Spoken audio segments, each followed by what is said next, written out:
ഇപ്പോൾ CPIഎമ്മിൻ്റെ പത്തനംതിട്ട ജില്ലാ സെക്രട്ടറി രാജു അബ്രഹാം ടെലിഫോൺ ലൈനിലുണ്ട്.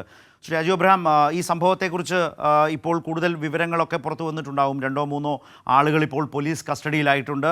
ഇതിൽ പ്രതികളായി ഇപ്പോൾ ഈ കൊലപാതകത്തിന് പിന്നിൽ പ്രവർത്തിച്ചവർ, അവരുടെ BJP RSS ബന്ധമൊക്കെ CPIഎമ്മിന് കൃത്യമായ ബോധ്യമുള്ള കാര്യങ്ങളാണ്. അത്തരത്തിലുള്ള വിവരങ്ങൾ CPIഎമ്മിന് ലഭിച്ചിട്ടുണ്ട്. പോലീസ് അന്വേഷണത്തിലും ആ CPIഎം ഉന്നയിച്ച പ്രശ്നങ്ങൾ ശരിവെക്കും വിധത്തിലാണോ കാര്യങ്ങൾ വന്നുകൊണ്ടിരിക്കുന്നത്?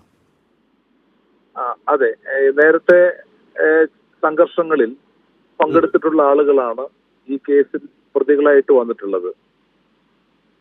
ഇന്നലെ വൈകിട്ട് 8:30യോടുകൂടി DYFI പ്രവർത്തകനായ അനന്തുവിനെ ഇവര് പെരുന്നാട് ടൗണിൽ വെച്ച് മർദ്ദിക്കുകയുണ്ടായി. അത് അറിഞ്ഞാണ് അവിടെ പഞ്ചായത്ത് മെമ്പറും അതുപോലെ തന്നെ അവർ കൂടെ 2 പ്രവർത്തകരും അവിടെ എത്തിയത്. അവിടുത്തെ DYFI മേഖലാ സെക്രട്ടറി വിഷ്ണുവും അതുപോലെ തന്നെ അദ്ദേഹത്തിന്റെ കൂടെ മറ്റ് പ്രവർത്തകരെത്തുമ്പോൾ അവരെ മർദ്ദിക്കുന്ന അവസ്ഥ ഉണ്ടായി. അതറിഞ്ഞാണ് ജിതിൻ എഡ്ലോഡ് ആൻഡ് ജനറൽ വർക്കേഴ്സ് യൂണിയന്റെ മെമ്പറും പ്രവർത്തകനും അതുപോലെ തന്നെ DYFIയുടെ പ്രവർത്തകനുമാണ് ജിതിൻ അവിടെ എത്തിയത്. എത്തിയ ഉടൻ തന്നെ ഈ ഒന്നാം പ്രതി അദ്ദേഹത്തിന്റെ തൊട്ടടുത്ത് പാർക്ക് ചെയ്തിരുന്ന കാറിൽ നിന്നും വടിവാളെടുത്ത് ഇതിനെ കുത്തുകയായിരുന്നു. അതിനോടൊപ്പം തന്നെ ഒപ്പം നിന്നവരെ ആക്രമിക്കുകയുണ്ടായി. നേരത്തെ 1-2 ഇതുപോലെയുള്ള പ്രശ്നങ്ങളിൽ ഏർപ്പെട്ടിട്ടുള്ളവരാണ് ഈ പ്രതികളായിട്ടുള്ള ആളുകൾ. DYFIയുടെ പ്രവർത്തനങ്ങൾക്കെല്ലാം സജീവമായ നേതൃത്വമായിരുന്നു ജിതിൻ. വളരെ ആസൂത്രിതമായി ആയുധങ്ങൾ ശേഖരിച്ച് വെച്ചുകൊണ്ട് തന്നെ ആക്രമണം നടത്തുന്ന ഒരു സംഭവമാണ് ഇവിടെ ഉണ്ടായിരിക്കുന്നത്.